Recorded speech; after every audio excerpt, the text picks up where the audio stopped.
round of applause for your principal. He's going to talk about what's your motivation. Some of you need that because you don't have no motivation. You're going to need some motivation, okay? Because it ain't going to just happen. Whatever it is that you're desiring to do is not just going to happen. I don't care what TV tells you. It's not going to work that way. And some of you, even after the day, to be honest now, some of you, even after the day, you're not going to listen to anything the pastors are saying. You're going to hear it. The difference between hearing and listening is you're not applying what they're telling you. Everything they're telling you is positive. Everything they're telling you is right. Everything that they're telling you is good. But everybody won't apply it. Everybody won't apply it. It's those who have the character, those who have the courage to apply that which they hear. Those are the ones that benefit. Dr. Pharrams, what is your motivation? Yes, sir. Good morning. Good morning. All right. To the panel, guys, thank you so very much for taking time out of your busy schedule to come and talk to the student body a little bit for us. We honestly appreciate all that you've said thus far, and we're looking forward to the second half as well. Thank you so very much. Guys, I hope you at least somewhat understand what it is that we're trying to do for you this morning. There are some who criticize somewhat what we've done today. There are some who are saying that you guys should be in the classroom right now. You should be working on your math, your English, your science, your social studies. But I'm of the opinion, I'm of the belief that it takes all of that. It takes all of that. Because unless you understand what's here, we will never be able to impart to you up here what you really need in order for you to be successful. So the portion that I'm tasked with talking about this morning, just for a few minutes, is what's your motivation? What motivates you? And I know that out of the 800 individuals who are in here, if we ask all 800 of you, I'll receive 800 different things as to what motivates you. But let me just talk just a little bit about me, and let me give you some of the uncensored of what's really going on in the world. Now, we invited these guys, and there was a long list of individuals, but I wanted someone who was going to come here and talk to you, and somebody who was going to be real with the message that you were receiving this morning. That's why these guys were chosen. I don't have a politically correct response or message for you this morning, but I want to make certain that you understand what life and what getting a good education is all about. And I think the best way to do that is for you to understand just a little bit about me. You've heard, those of you who have been here for a while, you've heard me say over and over again, about all of the life struggles that I had to encounter, that I had to endure to get to where I am today.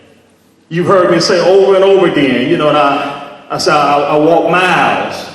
My dad and I looked for beer cans and aluminum cans and the garbage cans and the dumpsters and all this kind of stuff, and how every now and then we were fortunate enough to find clothes in the dumpsters, and how I would sometimes have to jump over in the dumpsters, and in the summertime there were so many maggots that I had to crawl through and push through and push out of the way, and the maggots getting on my hands, getting on my clothes and all this kind of stuff. But that was what had to be done in order for us to put food on the table. I remember that there were times when the gas was turned off, and this was in the middle of the winter time. The gas was turned off, and my dad actually went and found some kind of can and started a fire in the middle of the house, and this is what we had to keep warm in the house, all 7 of us. There were times when the lights were turned off, and we didn't have the lights in the top of the ceiling, but all we had were flashlights. Not knowing where that next meal was coming from. Guys, I know that many times I'm preaching to the choir, but not knowing where that next meal is coming from is a serious thing for you to have to deal with. I'm going to school and I'm having to deal with gas turned off, water turned off, lights turned off, and not knowing where that next meal is coming from. And I'm walking into the school and you telling me to be concerned about math, English, science, and social studies. I'm saying, quite honestly, I really don't want to hear what it is you have to say. This is what I'm saying, but because I was respectful, I didn't say it, but I promise you I thought it. You telling me to focus on my lesson and get a good education, but yet you have not told me the benefits of me getting a good education. So I don't understand that. But I went to school, and I went to school every day. Why? Because I knew that if I did not, that there was 2 meals that I was going to miss. There was going to be a breakfast, and there was going to be a lunch that I didn't have had I stayed at the house. So then I went, but I certainly went for the wrong reason. But it was because I had some individuals there in the school. There were some teachers who cared. There were some coaches who cared. The spiritual background came from my parents, but the educational side and that push for me to be better, to be a better person academically, and for me to take pride and ownership in getting a good education, that came from individuals who were in the school with me. For years, what I wanted to do, I wanted to follow in my daddy's footsteps. That's what I wanted to do. I wanted to follow in my daddy's footsteps. My dad was a custodian at Columbus College in Columbus, Georgia, and he also worked at the textile mills. He worked 8 hours at the textile mill, got off, and went and worked as a custodian for 8 hours. And this is what I wanted to do. I wanted to follow in my daddy's footsteps because that was the only thing that I had seen. That was the only vision that I had for myself.